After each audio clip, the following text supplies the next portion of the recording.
Oke, jadi buat kalian semua yang baru mau mulai latihan di tahun 2026 ini, maka lu harus tonton video ini sampai habis biar bisa maksimalin pertumbuhan otot lu ini dalam 1 tahun pertama nge-gym ya. Karena gue lihat banyak banget orang yang buta-butaan nge-gym gitu tanpa tahu apa-apa ya, sehingga mereka menyia-nyiakan waktu mereka tanpa ngebentuk otot sama sekali ya. Jadi gua pengen bantu kalian dalam video ini ya yang masih belum paham tentang latihan. Langsung aja kita ke pembahasan pertama, yaitu newbie gains ya. Jadi buat yang belum tahu, newbie gains adalah kondisi di mana pertumbuhan otot kalian itu terjadi lebih cepat ya. Hal ini biasanya terjadi di saat 1 tahun pertama kalian mulai latihan ya, mulai gym atau mulai home workout. Hal ini disebabkan karena tubuh kalian tuh baru pertama kali dilatih ya. Otot kalian tuh baru pertama kali dilatih sehingga dia lebih sensitif gitu. Jadi lu latih sedikit dia bisa cepet gitu tumbuhnya. Dan ditambah ini karena kalian tuh gak pernah latihan sama sekali sebelumnya ya, sehingga sistem recovery tubuh kalian tuh masih fresh, masih seger ya. Otot kalian tuh gak pernah diberikan stres sama sekali gitu. Jadi sistem recovery tubuh kalian masih seger gitu. Jadi ini sangat-sangat mendukung banget buat progres kalian tuh untuk berjalan dengan lancar gitu. Perkembangannya jadi cepet. Jadi justru kalian tuh harus lebih serius dalam 1 tahun pertama mulai latihan, bukannya malah nyantai-nyantai gitu. Ah udah lo, gue baru belajar latihan nih, udahlah nyantai aja, gak usah serius-serius.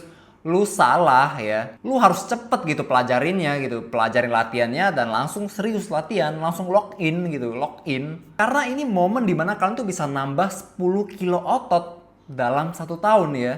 10 kilo otot itu berharga banget ya buat kalian belum tahu. Itu susah banget didapetin. Jadi di tahun pertama pertumbuhan kalian itu bakal melesat ya. Kayak roket ini naik. Set gitu ya. Terus di tahun-tahun selanjutnya baru kalian pertumbuhannya bakal naiknya pelan gitu.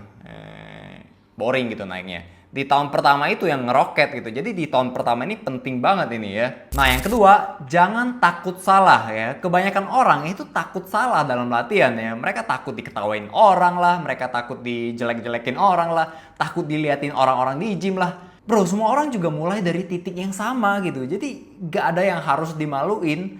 Bahkan gue dulu lebih parah gitu. Gue dulu pas home workout gue tuh push up di kamar. Gue push up di kamar karena gue saking gak maunya dilihat orang-orang gitu. Gue ada emak gue datang, gue langsung berhenti gitu. Nah jadi buat kalian yang malu-malu juga pas home workout push up di kamar ya, kita tos dulu ya, tos dulu. Jadi stop malu, stop takut gitu. Lagian nggak ada juga orang di gym yang sibuk terus ngeliatin lu dari awal lu latihan sampai akhir latihan, nggak ada ya. Semua orang di gym juga fokus latihannya masing-masing. Ketiga, pelajarin form latihan ya. Salah satu alasan kebanyakan orang nggak pernah menumbuhkan ototnya di gym itu karena form latihan itu kacau atau salah ya. Form latihan itu maksudnya gerakan latihan kalian ya, itu benar atau enggak gitu. Contohnya push up ya, push up yang benar kan gimana? Tangan harus dibuka sedikit lebih lebar dari bahu, telapak tangan arah ke depan jelas, badan ditegepin gitu kan. Baru kita lakuin push up gitu dengan perlahan. Tapi kalau kalian telapak tangannya dibuka kelebaran, terus arah telapak tangannya agak jelas gitu kan, badan bungkuk, lakuin push up, itu kan salah ya. Sehingga otot yang tadinya mau dilatih itu malah gak terlatih gitu. Jadi form latihan itu sangat penting. Dan ini cukup bahaya ya, karena form latihan yang salah itu selain tidak membuat otot kalian bertumbuh, itu malah meningkatkan risiko cedera pada tubuh kalian ya. Jadi ini memang harus kalian waspadai gitu. Jadi pelajarilah dulu gerakan latihan yang benar tuh kayak gimana. Entah kalian minta teman kalian yang ajarin, atau minta bapak-bapak di gym kalian yang ajarin gitu, atau kalian bisa nonton di YouTube, itu juga bisa ya. Atau kalau kalian mau, kalian bisa gabung ke kelas gua ya. Di situ gua bikin puluhan video tutorial form latihan ya. Itu semua otot ada, otot chest, back, shoulder, leg itu ada semua. Di situ gua jelasin dengan detail gitu ya, mulai dari posisi tubuh kita kayak gimana, posisi siku kita kayak gimana, arah gerakannya tuh kayak gimana, serta pernafasannya ya. Itu detail ya, gue jelasin dengan sangat detail dan mudah dipahami ya. Jadi gue jamin itu akan langsung membuat kalian mengerti tentang gerakan yang benar tuh kayak gimana. Keempat, susun jadwal latihan kalian ya. Nah ini harus disesuaikan dengan waktu atau kesibukan kalian masing-masing ya. Ada orang yang bisa nge-gym 5 kali seminggu, ada juga yang cuma bisa nge-gym 3 kali doang seminggu ya. Dan itu gak apa-apa gitu. Jadi setelah kalian tahu kalian nih bisa gym berapa kali seminggu, kalian bisa latihan berapa kali seminggu, baru habis itu kita tentuin program latihan apa yang cocok ya, yang kalian pengen. Apakah split gitu ya? Split itu melatih masing-masing otot secara terpisah ya. Jadi ada chest day, ada shoulder day, ada back day, ada leg day. Itu split. Atau kalian mau push pull leg ya, menggabungkan beberapa otot ya dalam satu latihan. Contohnya push, pada saat push day kita latihan chest, shoulder, dan tricep. Terus pada saat pull day kita latihan back sama bicep, baru saat leg day kita latihan kaki doang gitu ya.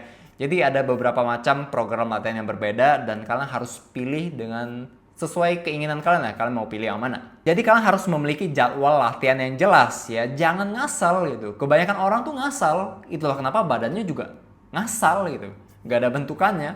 Jadi kalian memang harus memiliki jadwal latihan kalian masing-masing ya, bukan ngikutin bodybuilder inilah, bodybuilder itulah, bukan ya. Karena bodybuilder itu memang mereka siap relain buang waktunya, ngorbanin waktunya buat bangun otot. Sementara kalian semua itu mungkin ada kesibukan lain ya, kesibukan kerja lah, mau luangin waktu buat keluarga lah, mau luangin waktu buat main Mobile Legend lah, nonton anime lah, nonton maraton lah, segala macem ya.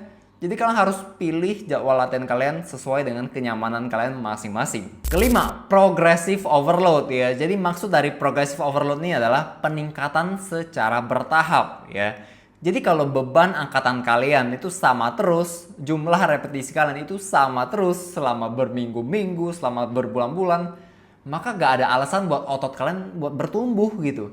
Karena otot kalian bakal tambah gede kalau beban angkatan kalian tambah berat. Itu udah logikanya begitu ya, itu gak bisa dibantah. Jadi kalau beban angkatan kalian ya ringan-ringan aja, di situ-situ aja, maka otot kalian juga di situ-situ aja. Jadi kalian harus menargetkan peningkatan 1 repetisi ya per minggunya buat latihan compound kalian ya. Contohnya bench press lu. Minggu ini lu bench press lu 10 kilo dapat 7 repetisi. Maka di minggu depan coba targetin dapat 8 repetisi ya. Nah, baru kalau repetisinya udah naik-naik terus konsisten selama 1 bulan lebih, baru kalian bisa tambahin lagi beban angkatannya, yaitu namanya progressive overload. Dengan itu kalian bakal berkembang secara bertahap tapi pasti gitu ya. Gak usah terburu-buru ya, lu mau bangun otot lu gak dikejar sama siapa-siapa gitu ya. Gak bisa buru-buru ya, gak bisa cepet-cepet. Otot terbentuknya secara pelan ya. Jadi lu harus sabar gitu. Lalu yang keenam, penuhi kebutuhan protein kalian ya. Jadi walaupun kalian mau latihan sebenar apapun, kalian latihan sekeras apapun, sekuat tenaga kalian,